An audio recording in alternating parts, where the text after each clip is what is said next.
News కు స్వాగతం. ముందుగా హెడ్లైన్స్. మతపరమైన ఉద్రిక్తతలపై తక్షణ చర్యలు తీసుకోండి మోదీ.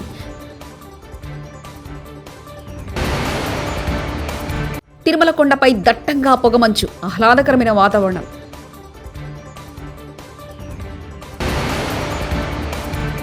రైతు భరోసాపై సీఎం రేవంత్ కీలక ప్రకటన.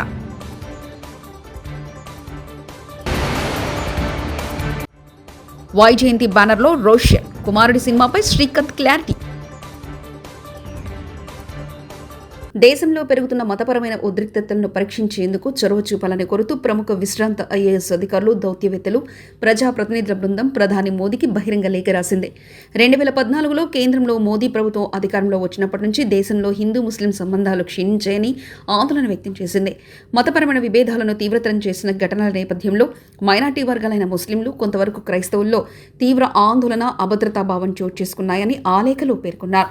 కొన్ని రాష్ట్ర ప్రభుత్వాలు వాటి పాలనా యంత్రాంగం ముస్లింలపై హింసా వివక్షను ప్రోత్సహిస్తూ వారి పట్ల పక్షపాత వైఖరి ప్రదర్శిస్తున్నారని ఆరోపించారు. గొడ్డు మాంసం తీసుకెళ్తున్నారన్న ఆరోపణలపై వ్యక్తులను కొట్టి చంపడం, విద్వేష ప్రసంగాలు, ముస్లింల ఇళ్లను ధ్వంసం చేయడం వంటి ఘటనలు ఈ ధోరణి ప్రతిబింబిస్తున్నాయని తెలిపారు. ఆదాని సంస్థతో వైసీపీ ప్రభుత్వం కుదుర్చుకున్న ఒప్పందాలని అక్రమేనని ఉత్తరాంధ్ర అభివృద్ధి వేదిక ప్రధాన కార్యదర్శి ఏ అజర్ శర్మ ఆరోపించారు. శనివారం ఇక్కడ సిపిఎం విశాఖ జిల్లా కమిటీ ఆధ్వర్యంలో జరిగిన సదస్సులో ఆయన మాట్లాడారు.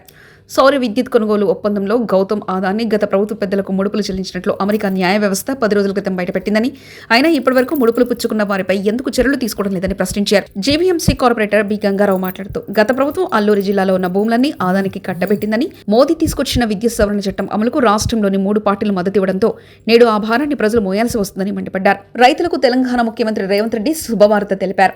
రైతు భరోసాను కొనసాగిస్తామని అన్నారు. సంక్రాంతి తర్వాత రైతు భరోసా పైసలు వేస్తామని తెలిపారు. ఇప్పటికే రైతు భరోసాపై కేబినెట్ సబ్ కమిటీ వేశామని తెలిపారు. అసెంబ్లీలో చర్చించి విధి విధానాలు ఖరారు చేస్తామని, మారిచ్ల మాయామాటలు నమ్మొద్దని తెలిపారు. వరికి 500 బోనస్ కొనసాగుతుందని స్పష్టం చేశారు. ప్రభుత్వ పాఠశాలలో సన్నబియ్యంతోనే భోజనం వడ్డించేలా ఆదేశాలిచ్చామని అన్నారు. కేసీఆర్ హయాంలో తెలంగాణను అప్లమయంగా చేశారని ముఖ్యమంత్రి రేవంత్ రెడ్డి ఆరోపించారు. ఇవాళ ఆదివారం రాష్ట్ర సచివాలయంలో మీడియా సమావేశంలో సీఎం రేవంత్ రెడ్డి మాట్లాడారు. నేను మళ్ళీ రైతులకు మాట ఇస్తున్నా. సంక్రాంతి పండుగ తర్వాత రైతు భరోసా మీ ఖాతాలలో వేసేది సోనియమ్మ గ్యారంటీ, ఇందిరమ్మ ప్రభుత్వము. రైతు కుటుంబాలకు మేము మాఫీ చేయడం జరిగింది, వాళ్ళ ఖాతాలో వెయ్యడం జరిగింది. నిన్న 30/11/2024 నాడు 2747 కోట్ల రూపాయలు మహబూబ్ నగర్ జిల్లాలో చివరి విడతగా, 4వ విడతగా గతంలో సాంకేతిక లోపాలతోటో లేదా రేషన్ కార్డుల విషయంలో కొంత గందరగోళం ఉండడమో లేదా బ్యాంకులు వివరాలు అందించడంలో కొంత తాత్సారం చేయడమో రకరకాల కారణాల చేత 3,13,897 రైతు కుటుంబాలకు ఫైన్సల్ తుఫాన్ ప్రభావంతో అన్నమయ్య జిల్లా రైల్వే కోడూరు నియోజకవర్గంలో భారీ వర్షాలు కురుస్తున్నాయి. రైల్వే కోడూరు, ఓబులవారిపల్లి, పుల్లంపేట, పెనగలూరు మండలాల్లో లోతట్టు ప్రాంతాల్లో నీట మునిగాయి. రైల్వే కోడూరు మండలం సెట్టిగుంట చెరువు నిండి అలుగు పారుతుంది. రైల్వే కోడు సమీపంలో గొంజన నది ఉధృతంగా ప్రవహిస్తుంది. పరివాహక గ్రామాలైన నర్సరంపేట, ధర్మపురం ప్రజలను అధికారులు అప్రమత్తం చేశారు. పుల్లంపేట మండలంలోని పుల్లగేరు ఓరకలేస్తుంది. శేషాచలం అడవుల నుంచి ప్రవహిస్తున్న నీరు సెట్టిగుంట, బాలుపల్లి ప్రధాన రహదారి వద్ద జలపాతాలను తలపిస్తుంది.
వేములవాడ రాజరాజేశ్వర స్వామిని కొండగట్టు అంజనను ప్రముఖ సినీ హీరో శ్రీకాంత్ దర్శించుకున్నారు. ఆదివారం ఆలయ పరిసరాల్లో ప్రత్యేక పూజలు చేశారు. అనంతరం మీడియాతో మాట్లాడారు. తొలిసారి వేములవాడ రాజన్నను దర్శించుకున్నట్లు తెలిపారు. వైజయంతి మూవీస్ బ్యానర్లో తన కుమారుడు రోషన్ సినిమా చేయనున్నట్లు చెప్పారు.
అనుకుంటున్నాం రావాలని స్వామివారు ఇప్పుడు అవకాశం ఇచ్చారు మాకు.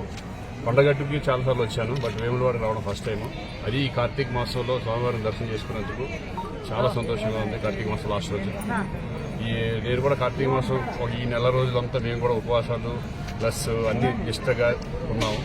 బట్ ఫైనల్గా ఇక్కడ రావడం చాలా సంతోషం. ఇక్కడ పీపుల్ కానీ ఇక్కడ కానీ మమ్మల్ని రిసీవ్ చేసుకున్నారు. ఇక్కడ టెంపుల్ సిబ్బంది అందరికీ కూడా థ్యాంక్స్ చెప్పుకుంటున్నాను. రోషన్ వచ్చి ఇప్పుడు ఛాంపియన్ అని అశ్విని గారి స్వప్నం కలికి తర్వాత అది జరుగుతుంది. అతన్ని కంటిన్యూగా ఉంటాయి. అనంతపురం వైఎస్ఆర్సీపీ జిల్లా అధ్యక్షులు మాజీ ఎమ్మెల్యే అనంత వెంకటరామరెడ్డి ప్రెస్ మీట్ నిర్వహిస్తున్నారు. ఒకే రకంగా ప్రజాప్రతినిధులు ఉన్నప్పుడు విరవీగేది లేదు, లేనప్పుడు కుంగిపోయేది కూడా లేదు.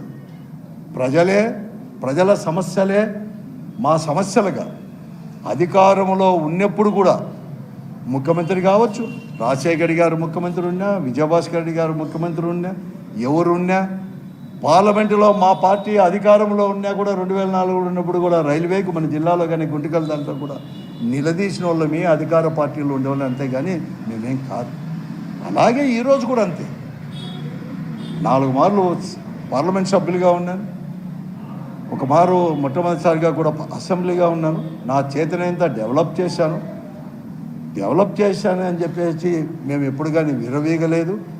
ఎవరైనా కానీ అప్పుడు ప్రతిపక్ష పార్టీలు కానీ లేకపోతే ప్రతిపక్షంలో ఉండేవాళ్ళు కానీ ఏ పార్టీ అయినా కమ్యూనిస్ట్ పార్టీలు కావచ్చు, తెలుగుదేశం కావచ్చు, భారతీయ జనతా పార్టీ కావచ్చు, పెద్దలు కావచ్చు, మేధావులు కావచ్చు, ఉద్యోగ సంఘాలు కావచ్చు, పత్రికా విలేకరులు కావచ్చు, సూచనలు బహిరంగ చేసినా ఇంకోటి చేసినా విమర్శించినా కూడా సద్విమర్శలుగా ఆ విమర్శల్లో ఎంతమాత్రం యథార్థాలు ఉన్నాయి, రాజకీయంగా చేశాడా లేకపోతే నిజంగా చేశాడా, నిజం చేసేంటి ఎక్కడ సర్దుబాటు చేయాలా అని చెప్పేసి ఎక్కడ కానీ నోరు తెచ్చుకోకుండా ఎంతమంది కూడా చాలామంది అప్పుడు ఆన్సర్ చెప్పమని చేయకోకుండా సరిదిద్ది డెవలప్ చేసిన వాళ్ళమి, ఈ జిల్లా బాగు చేసిన వాళ్ళమి, అటు నీటి ప్రాజెక్టులు కావచ్చు, ఎవరు కావచ్చు, ఎప్పుడైనా.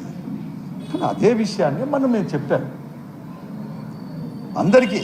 ఒక పేరు చెప్పలేదు, రాష్ట్రంలో ఉండే పరిస్థితులు చెప్పుకొని ఈడ మీవన్నీ కూడా సూపర్ 6 హామీలు అనేది కూడా అమలుపరచుకోకుండా ఇక్కడ అవినీతి ఇవన్నీ కూడా ఎక్కువైతా ఉంది. ఈ పరిస్థితుల్లో మీ శాసనసభ్యులు కానీ మీ పార్లమెంట్ సభ్యులు కూడా చాలామంది ఎక్కువ మంది ఇసుక, మట్టి, మద్యము, బూడిద ఈ కొట్టాటలో ఆదాయాల కోసమే ఉన్నారు అని చెప్పిన మాట వాస్తవం. నేను కట్టుబడి ఉన్నాను. ఒకరిని ఉద్దేశించి వ్యక్తిని కానీ ఉద్దేశించి కాదు, అందరినీ చెప్పిన. నేనే కాదు చెప్పింది, పత్రికలన్నీ ఘోషించినాయి. ఈనాడు చెప్పింది, జనతులు మద్యం వ్యాపారాలు ఎట్లా ఇంటర్ఫేర్ అవుతుందని చెప్పి ఎలా చేసింది, జ్యోతి చెప్పింది, అన్ని పత్రికలు చెప్పినాయి, ఎలక్ట్రానిక్ మీడియా చెప్పినారు. అంతెందుకు ముఖ్యమంత్రి గారే చెప్తున్నారు, మీటింగ్లో, పార్టీ మీటింగ్లో చెప్తాను ఇవన్నీ జరుగుతూ అంటే సహించేది లేదు అని చెప్పినాడు. అందుకోసమే ఆయనకి మళ్ళీ ఏమన్నా అతను చెప్పినాక ఏమన్నా జరుగుతుందేమో అని ముఖ్యమంత్రి అనుకుంటాడేమని ముఖ్యమంత్రి గారికి కూడా చేరవేస్తామంది అంటే మేము చెప్పినామంతే. ఇట్ ఈస్ ఫైన్సల్ తుఫాన్ ప్రభావంతో 2 రోజులుగా కురుస్తున్న వర్షం ఆదివారం మధ్యాహ్నానికి తగ్గుముఖం పట్టింది. వర్షం కారణంగా తిరుగురుల్లో ఆహ్లాదకరమైన వాతావరణం సంతరించుకుంది. దట్టమైన పొగమంచు ఏర్పడడంతో భక్తులు వాతావరణాన్ని ఆస్వాదిస్తున్నారు. పొగమంచుతో పాటు చిరుజల్లులు కురుస్తుండటంతో చలి తీవ్రత ఎక్కువైంది. పొగమంచు కారణంగా ఘాట్ రోడ్లో ప్రయాణించే వాహనదారులను విజిలెన్స్ సిబ్బంది అప్రమత్తం చేస్తున్నారు. తిరుపతి నుంచి తిరుమలకు వెళ్లే రెండో ఘాట్ రోడ్లో 15 కిలోమీటర్ల వద్ద స్వల్పంగా కొండ చర్యలు విరిగిపడ్డాయి.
ఫైన్సల్ తుఫాన్ ప్రభావంతో ప్రకాశం జిల్లా కొత్తపట్నం తీరంలో సముద్రం అల్లకల్లోలంగా మారింది. తుఫాన్ నేపథ్యంలో సముద్రం 20 మీటర్లకు పైగా ముందుకొచ్చినట్లు మైరన్ పోలీసులు తెలిపారు. ఈ క్రమంలో మత్స్యకారులు సముద్రంలో వేటకు వెళ్లకుండా అధికారులు హెచ్చరికలు జారీ చేశారు. కార్తీక మాసం పుణ్యస్నానాల కోసం వచ్చే భక్తులను సముద్రంలోనికి అనుమతించట్లేదు.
ఫైన్సల్ తుఫాన్ ప్రభావంతో తిరుపతి జిల్లాలో భారీ వర్షం కురిసింది.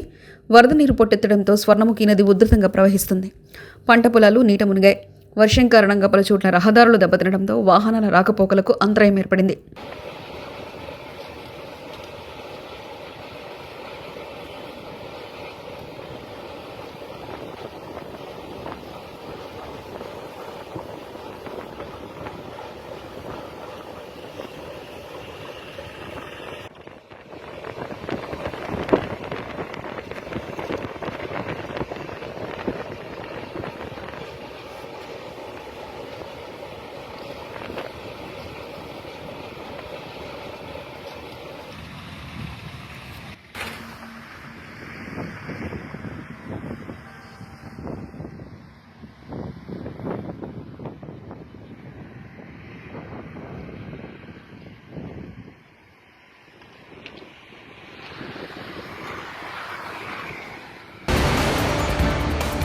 మతపరమైన ఉద్రిక్తతలపై తక్షణ చర్యలు తీసుకోండి మోదీ.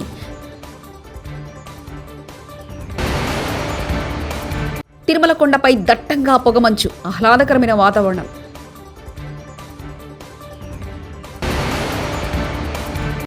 రైతు భరోసాపై సీఎం రేవంత్ కీలక ప్రకటన.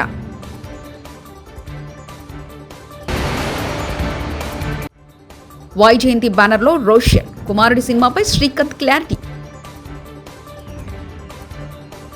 ఇవి బులెటిన్ విశేషాలు.